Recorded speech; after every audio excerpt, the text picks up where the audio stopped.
Muy buenos días a todos los que nos siguen desde las diferentes plataformas. Un placer inmenso, enorme estar con ustedes aquí un viernes más en su espacio Sociedad y Seguridad Social. Porque les recuerdo que los viernes, periodismo y sociedad, ¿verdad? Se viste de sociedad y seguridad social. Nosotros dando las gracias a Dios como cada viernes por permitirnos estar aquí, por permitirnos un día más, por permitirnos un nuevo comienzo. Cada día es un nuevo comienzo. Damos gracias a Dios por ello. A ustedes, claro que sí, a ustedes por el favor de su atención cada semana.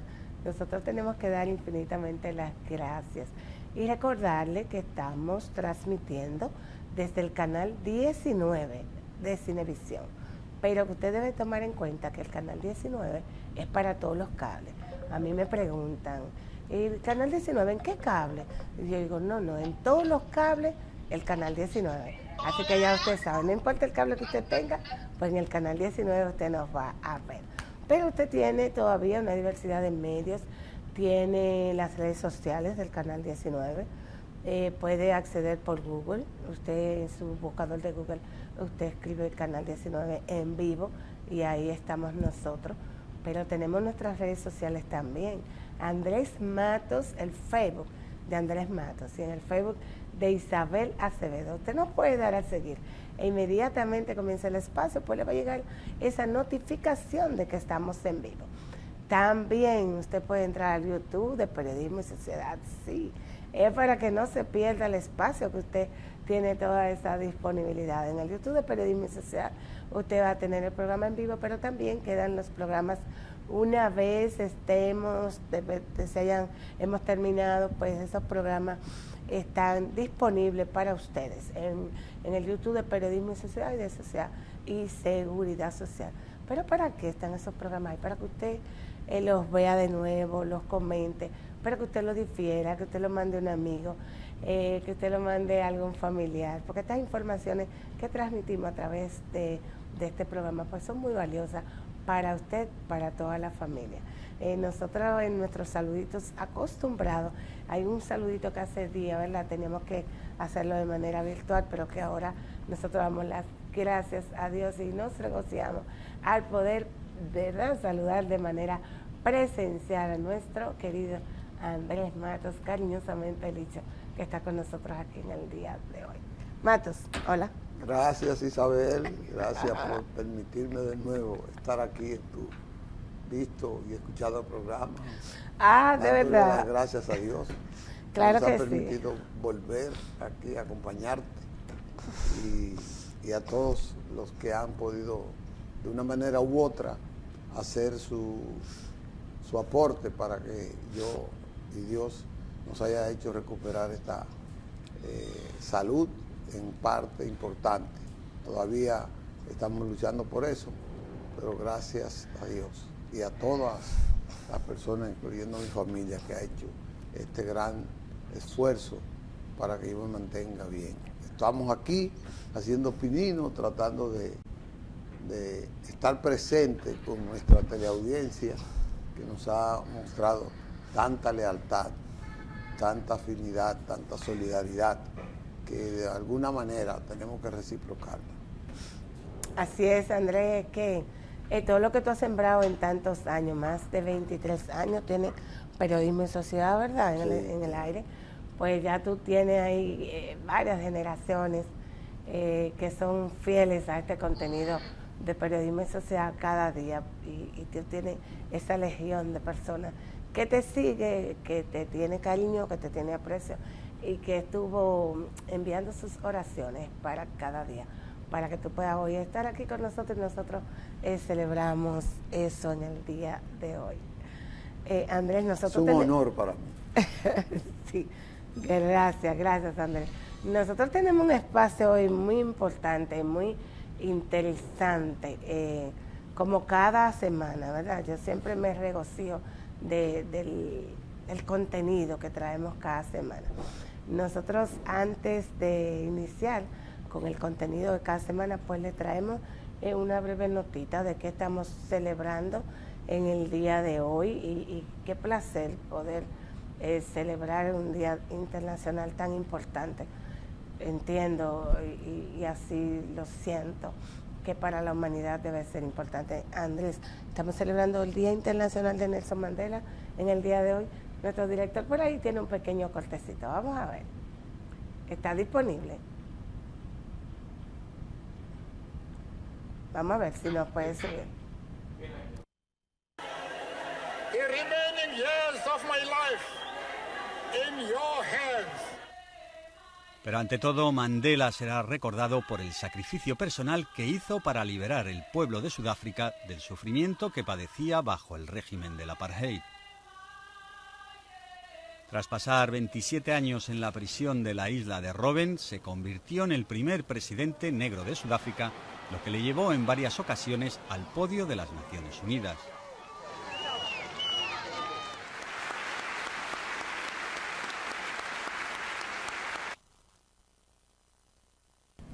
Matos, Nelson Mandela es una gloria mundial de la lucha por la igualdad, por los derechos humanos, por la solidaridad. Como decía el video, siendo él presidente del Consejo Nacional Africano, partido político que luchaba por la erradicación del apartheid. El apartheid era una segregación que había en Sudáfrica, donde el 90% de negros no tenía derecho a voto, no tenía derecho a las grandes conquistas sociales y era gobernado por el 10% de blancos, generalmente descendientes de la Unión de Inglaterra, del Reino Unido. Entonces, bueno, él fue preso durante 27 años, sufrió en solitaria, casi trabajo duro en la cárcel, pero nunca desmayó en orientar, en continuar la lucha desde la cárcel para lograr la libertad 27 años después. ¿Y qué hizo? Lo que hizo fue que cuando se inició el proceso de libertad de él en las elecciones, él ganó abrumadoramente. Ganaron los negros porque al abrírsele la oportunidad a los negros a votar, votaron por él. Él era el líder de esa gran mayoría y lo eligieron presidente. ¿Pero qué él hizo? Él no retalió, él no fue a acabar con los blancos, al contrario. Él pronunció un discurso de que los blancos y los negros eran seres humanos iguales y entonces tenían que seguir luchando y trabajando juntos por el desarrollo de su pueblo. Y que él no iba a hacer como presidente negro lo que hicieron ellos los blancos contra los negros, a segregar. Él iba a buscar la unidad y todo. Y por eso, siendo presidente, se ganó el Premio Nobel de la Paz. Inmediatamente fue reconocido por esa gran lucha por la unidad, por la paz, por la solidaridad, por el trabajo comunitario, por el reconocimiento de la unidad racial allá en Sudáfrica y luchando en el mundo para que eso no se vuelva a dar. En el 2009, las Naciones Unidas decretó el 18 de julio como el Día Internacional a Nelson Mandela para recordar su lucha, su vida, todo lo que él había estado haciendo, esa solidaridad, esa defensa de los derechos humanos y esa lucha por la no segregación de la sociedad. Hoy Sudáfrica es una potencia económica del continente africano. Vaya usted a ver, vaya usted a ver. Celebramos, ¿verdad?, la vida de Nelson Mandela, que en su legado nos dejó un mundo más justo, solidario e inclusivo. Nosotros nos tenemos que ir a una pausita. Yo creo que no tenemos la publicidad de Farmacia Don Honorio, pero la pasaremos luego. Y no independientemente de que esté la imagen o no, pues le vamos a decir siempre que Farmacia Don Honorio le va a brindar a usted un servicio cercano, de calidad y además de toda la diversidad de servicios que le Mira, acá ya ofrece. dice que Senasa autorizó el delivery Ay, sí. de las Sí, farmacias. Matos. Ay, yo lo iba a dejar para luego, pero realmente sí. Senasa volvió atrás esa medida. Después, yo digo que nadie aprende en cabeza ajena, ¿verdad? Fue una medida desafortunada que mira en dónde terminó. Pero gracias a Dios, para los afiliados de Senasa, pues Senasa ha dispuesto la reanudación de ese servicio a domicilio. Ahora bien, tiene algunos aspectos que cambiaron, pues el afiliado, además de la receta médica, su cédula y su carnet, pues tendrá que suministrar su dirección y su número de teléfono. Y en esta ocasión, pues si no es el afiliado el que solicita el servicio, pues tendrá que suministrar su dirección y su número de cédula también. Así que saludamos esta medida de Senasa y felicitamos a los afiliados que van a poder tener ese acceso oportuno a sus medicamentos. Nosotros nos tenemos que ir a una pausita porque yo no quiero postergar más el invitado que tenemos, Matos. Nos vamos a la pausa y en breve volvemos. Yo lo voy a dejar de incógnita y no voy a hablar del tema ni del invitado para que usted se quede ahí a espera del contenido que tenemos en el día de hoy. Nos vamos a una pausa, en breve volvemos. Estamos de regreso en ese espacio de Sociedad y Seguridad Social. En este momento es el momento en que yo me regocijo porque vamos a comenzar el tema central que tenemos en el día de hoy. Nosotros tenemos invitados que para mí es un honor que esté con nosotros en este momento. Y es que nosotros en esta semana estuvimos celebrando el 16 justamente de este mes de julio, estuvimos celebrando los 10 años del Servicio Nacional de Salud. Si tenemos un pequeño cortecito ahí que le robamos de las redes a nuestro Servicio Nacional de Salud, vamos a ver. Sí, yo lo estoy pidiendo. Hace una década nació una visión, un sistema de salud pública moderno, accesible y humano. Hoy celebramos 10 años de compromiso, esfuerzo y entrega total. Bajo el liderazgo del presidente Luis Abinader, desde el 2020 a la actualidad, el SNS existe. Sigue a ese comentario, por favor. Yo quiero la foto que yo le envié a nuestro director. Estamos en el aire. Hay una foto, claro, la foto que nuestro director, si nos puede subir ahí. Nosotros, esos 10 años del Servicio Nacional de Salud, hemos tenido 3 directores. Pues nosotros tenemos en el día de hoy uno de ellos, y es el doctor Nelson Rodríguez Moreno, quien fue el director del Servicio Nacional de Salud en el periodo 2016-2020. Buenos días, doctor. ¿Cómo está? Stan, gracias por la invitación. Ya el Servicio Nacional de Salud ha tenido 4 directores ejecutivos, porque el primero fue el doctor Ramón Alvarado, al cual yo sustituí. Posteriormente fue Chanel Rosa y actualmente el doctor Mario Lama, es decir, que van 4. Sí, es cierto. Después que usted estuvo Chanel Rosa, ¿verdad? Sí, Usted claro. estuvo primero que Chanel, porque Yo, ya para la pandemia tuve, era Chanel el que... Chanel me sustituyó a mí. Exacto, Chanel le sustituyó a usted. Ya cuando vino la pandemia era Chanel el que estuvo. Claro, porque yo renuncié en febrero del 2018. Ok. Usted sabe, doctor, que yo quise hicimos el equipo de Sociedad y Seguridad Social, extenderle la invitación para que usted participara en el día de hoy, porque estuvimos viendo en esta semana esta conmemoración de esos 10 años en el Servicio Nacional de Salud. Y es importante que usted, que tuvo tanto tiempo y que le tocó básicamente la parte inicial, porque si bien es cierto que que tuvimos un director en el que estuvo en unos 8 o 10 meses en la posición, fue como algo de transición. La ejecución real de lo que es el Servicio Nacional de Salud, entiendo yo la tuvo usted. ¿Cómo valora usted eso que tiene hoy día el Servicio Nacional de Salud?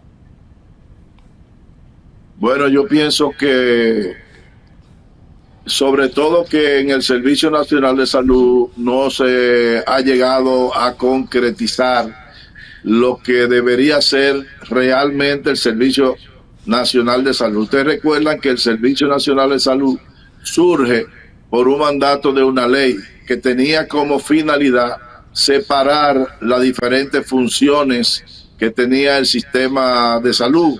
Por un lado, mantener la rectoría y todo lo que tiene que ver con regulación, supervisión, pues programas prioritarios de salud pública, lo que es la vigilancia epidemiológica, la participación comunitaria, esas cosas en el ámbito del Ministerio de Salud.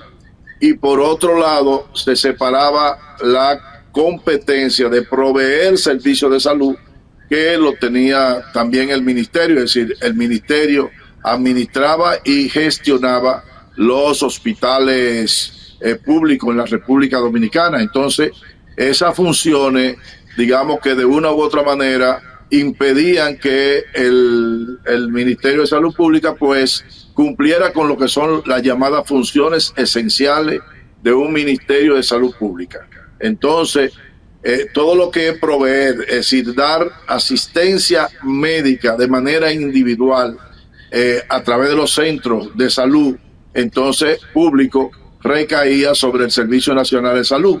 Ahora, eso era de una u otra manera un paso transitorio.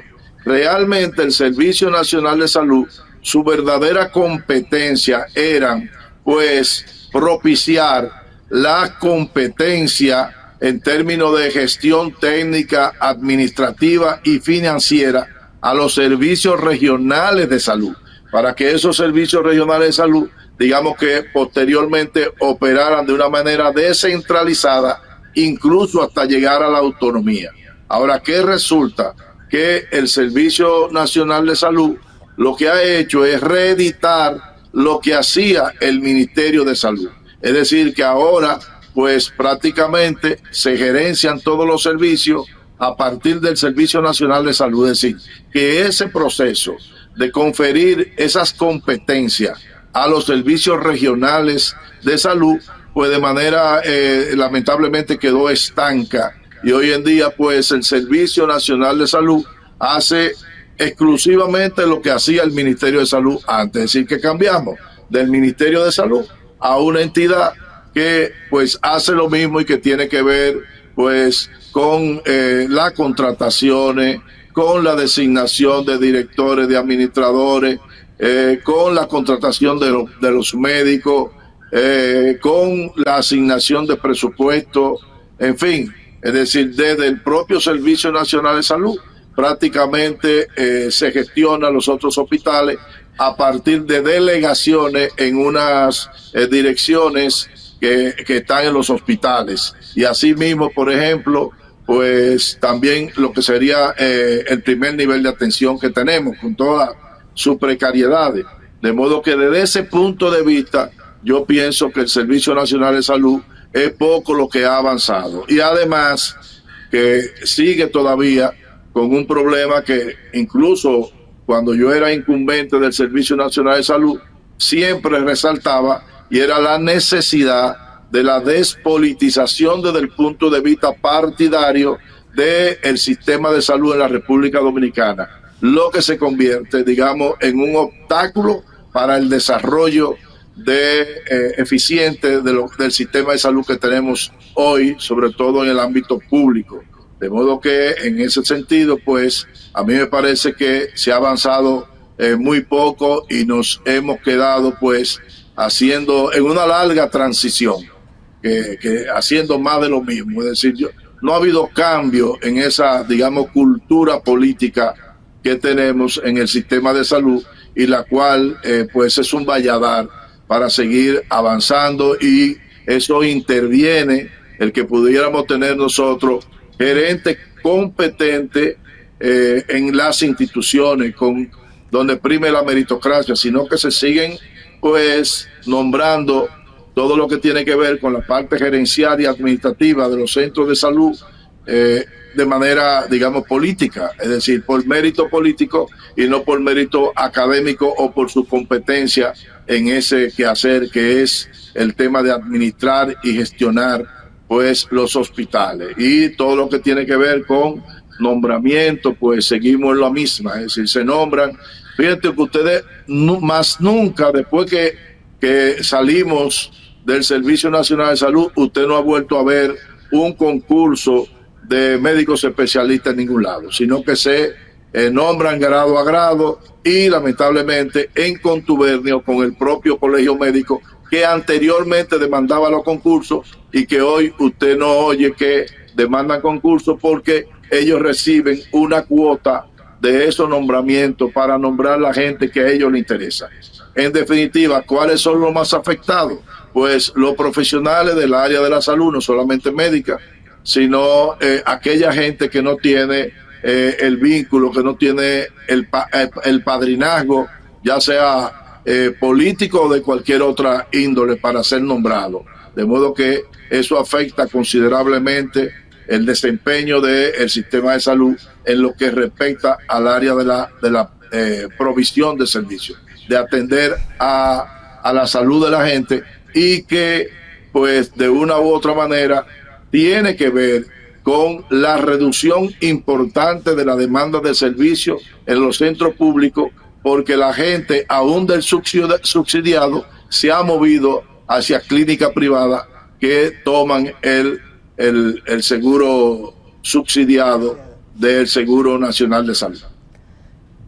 Doctor, usted ha hecho un recorrido por enumerando las fallas y el retardo que ha tenido el Servicio Nacional de Salud, que en la ley está establecido como para eficientizar y aumentar la calidad y la cantidad del servicio en el área que tenía que ver con el gobierno. Pero usted dice que está muy politizado, pero entonces, además de la politización, ¿qué usted cree que ha faltado? Porque las autoridades dirigen y no necesariamente tiene que ser para nombramientos que han hecho todos los partidos, así. ¿Qué otra cosa usted cree que ha faltado? No, claro, eso es importante resaltar que no es atribución exclusiva de este gobierno, sino en todos los gobiernos, y esa era parte de la queja que yo, aún estando en el sistema, pues vivía constantemente haciendo, que yo fui aún estando en las funciones, por lo cual a veces me decían, usted no le interesa mucho carguito, todo el no, que las cosas hay que decirlas como son, y bueno, yo me caracterizaba y me caracterizo por eso. Pues otro obstáculo que ha tenido es un proceso increciendo de la privatización de los servicios de salud. Es decir, yo diría que de una u otra manera uno al final quizá llega a la conclusión de que existe un interés realmente de debilitar cada día más el tema de la red pública de servicios de salud, porque aquí pone que el financiamiento que iban a obtener los hospitales a través de la venta de servicios, no solamente a la pública, que es el SENASA, sino a las privadas, y que ese financiamiento iba a incrementar pues para adecuar los servicios de salud y que nosotros pudiéramos tener servicios de salud público competitivo con los precios que está ocurriendo. Precisamente cuando se está hablando de la situación de crisis por la que atraviesa, eso tiene mucho que ver con eso. Es decir, cuando uno ve una publicación propia del SENASA que dice que el 86% de los servicios de sus afiliados se demandan en el sector privado, 86 como del contributivo, pero si nos vamos al subsidiado, el 72% hoy en día está a esto privado. ¿Por qué? Porque el establecimiento público se ha debilitado y entonces ahí no hay ningún tipo de gobernanza. Si la mente, digamos que los hospitales en términos de gobernabilidad, de gestión, de administración, de caos, donde principalmente si tú no tienes el recurso humano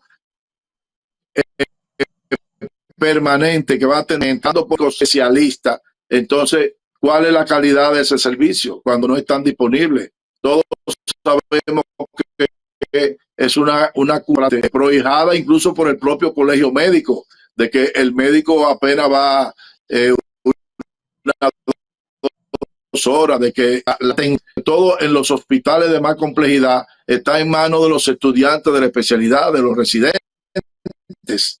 Es decir, que a nuestra población, salvo excepciones que siempre las hay, pues médicos que están en formación. Entonces, eso baja la calidad de la atención. Además, cuando uno habla de pues corrupción, la de las veces se va algo público, pero en los mismos centros hospitalarios operan mafias, donde hay micros que sustraen los recursos de los hospitales y por eso tienen precariedad. Hoy en día, no solamente de lo que es el presupuesto, sino de lo que debieran obtener por la venta de servicio, los hospitales no de ningún aditamento y debieran tener todo lo que necesitan para dar la atención de calidad oportuna, pero lamentablemente hay muchos escapes. ¿Ve? Entonces, esa parte, incluso desde el propio Servicio Nacional de Salud, ha habido una incapacidad de supervisar el uso de los recursos, no solamente en los hospitales tradicionales, sino en los hospitales porque el hospital autogestionario, ¿qué es lo que ha ocurrido? Bueno, que en vez de ser, digamos, el servicio, digamos, gestionando a través de delegaciones con directores y administradores, pues ellos tienen eso, pero se manejan igualito que los hospitales tradicionales. Entonces, doctor, yo quiero aprovechar. Hay un problema de... Sí. Yo quiero aprovechar para que usted nos diga cuál es esa diferencia que hay entre los hospitales tradicionales y los que son de autogestión. ¿Qué es un hospital de autogestión para que nosotros podamos entender y algunos ejemplos de esos hospitales? ¿Cuáles? Podemos decir que son de autogestión. La autogestión, como su nombre lo dice, es que esos hospitales, digamos que en cierta forma están, digamos, descentralizados del Servicio Nacional de Salud. Y sus recursos lo gestiona de manera sin la intervención del Servicio Nacional de Salud. Y uno diría, bueno, pero estos hospitales con esas condiciones, pues deben funcionar mucho mejor que los otros hospitales. Y cuando uno, por ejemplo, examina, y yo tuve unidad de peso de esos hospitales, usted va a encontrar que se da el mismo fenómeno en los hospitales tradicionales, donde por el escenario humano no interviene el Servicio Nacional de Salud, mientras que a los hospitales tradicionales los recursos humanos se los nombra el Servicio Nacional de Salud. Ahí hay una distinción. ¿Ve? Entonces, ellos contratan su propio personal. Que, por ejemplo, usted analiza un hospital de su autogestionario y usted entonces dice, pero ¿y cuál es la diferencia? Tienen mejor infraestructura, porque fueron hospitales construidos por el Estado con otras características, ¿verdad? Estructura, tienen más tecnología. Bien, pero ¿qué resulta? Usted encuentra ahí nóminas nómina supernumeraria. Yo del hospital Secanov, a mí me estaban solicitando la anuencia para nombrar 2 neurocirujanos. ¿Y qué resulta? Que cuando yo digo, búsquenme la nómina que tiene ese hospital, ¿usted sabe cuántos neurocirujanos? Perdón, ellos querían 2 y tenían 25 neurocirujanos nombrados, que yo no República Neuro, y que en una ocasión me solicitaron también el nombramiento de oftalmólogo, y ahí era que tenía 40 y pico de oftalmólogos. Entonces, tú necesitas personal adicional de estas especialidades cuando tú tienes mucho más de lo que van y van por turno. Uno va una vez a la semana, otro va 2 horas, y entonces si no hay recursos desde el punto de vista de la cantidad, porque ellos no están cumpliendo un horario, pero sí tienen por ejemplo, condiciones que no lo tienen los otros hospitales. El Hospital Plaza de la Salud y el Sediman, ¿qué papel juegan dentro del sistema de salud pública? Ninguno. Yo siempre he dicho que esos hospitales no son hospitales públicos, los hospitales son privados. Incluso yo pienso que lo adecuado en el manejo de esos hospitales es que esos hospitales se salgan definitivamente del área de lo público desde el punto de vista teórico, porque en la práctica no con patronato, y esa gente hacen, ahí no va ningún pobre, ni atienden a ningún pobre. Y entonces, que tienen que pagar todo. En la estructura de nuestro sistema público no están ellos.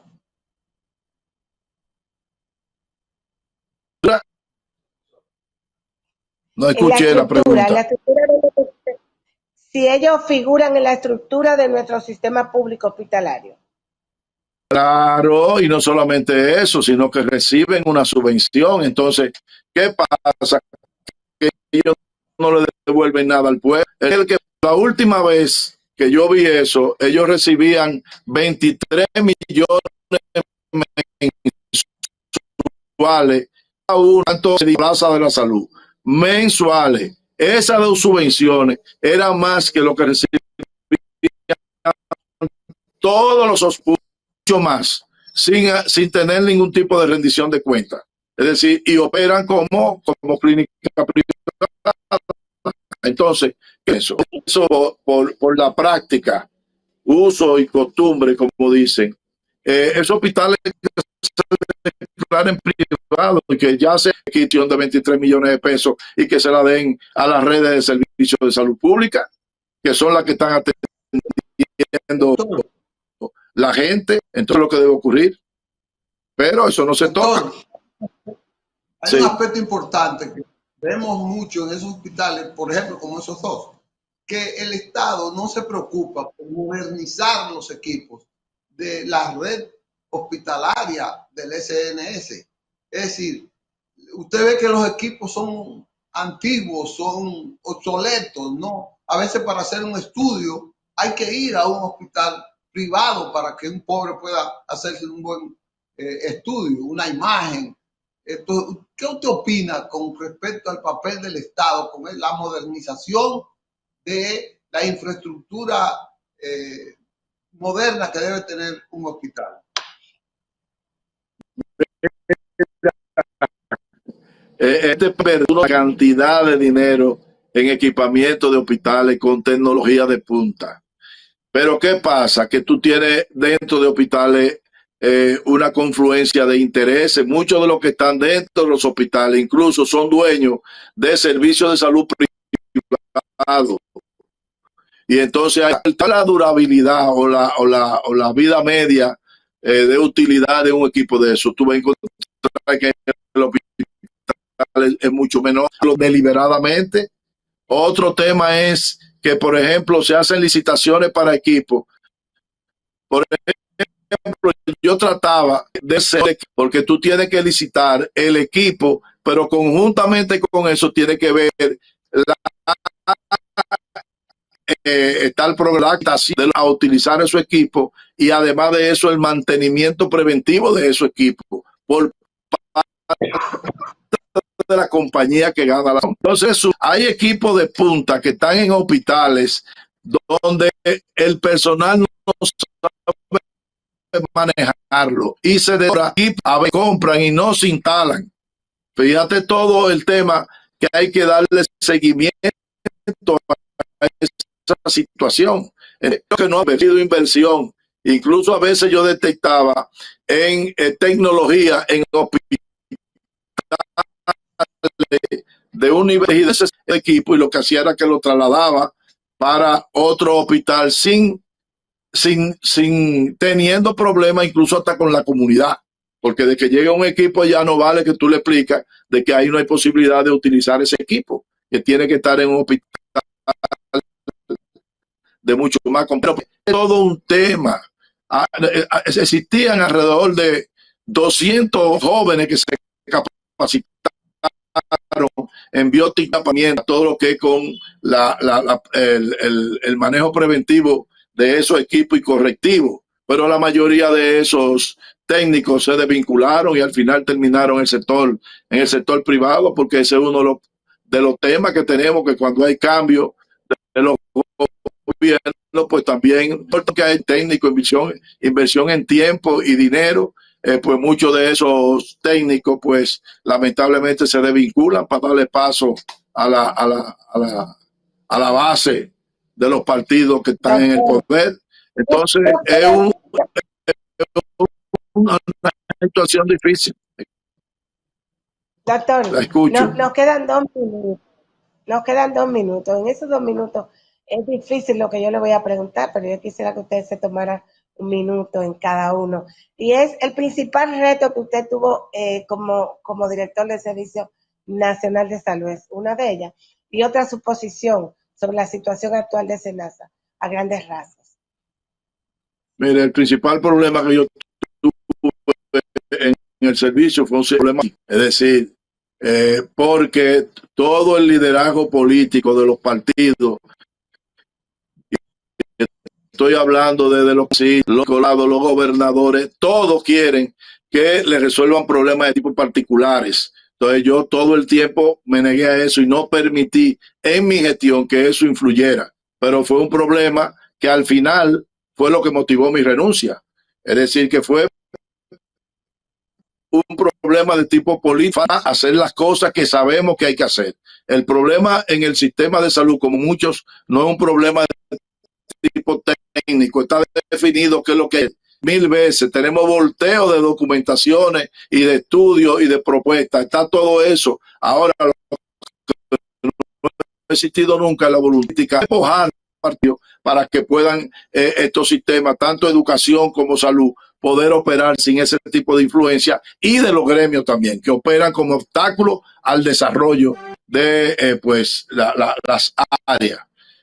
Y por otro lado, el tema del SENASA, hay una crisis financiera, y esa crisis financiera yo no sé por qué se le da tanta vuelta a eso, porque el gobierno tratando de cumplir, ¿verdad?, con un mandato de la Constitución de asegurar pues la dedicó en un plan de afiliar 2 millones de personas adicionales de las que tenía. Entonces, ¿qué resulta? Se apropió de la cápita necesaria para atender esos 2 millones adicionales. Lamentablemente no fue así. Yo recuerdo, la cápita creo ahora, de la cápita del subsidiado, creo que anda por los 361 pesos, si mal no recuerdo. Entonces, hay que multiplicar 361 por 2 millones y eso le va a dar 722 millones mensuales. Hay que lo que de acuerdo a lo que dijo el gobierno, 2.000 millones para eso, pero no eran 2.000 millones que se necesitaban.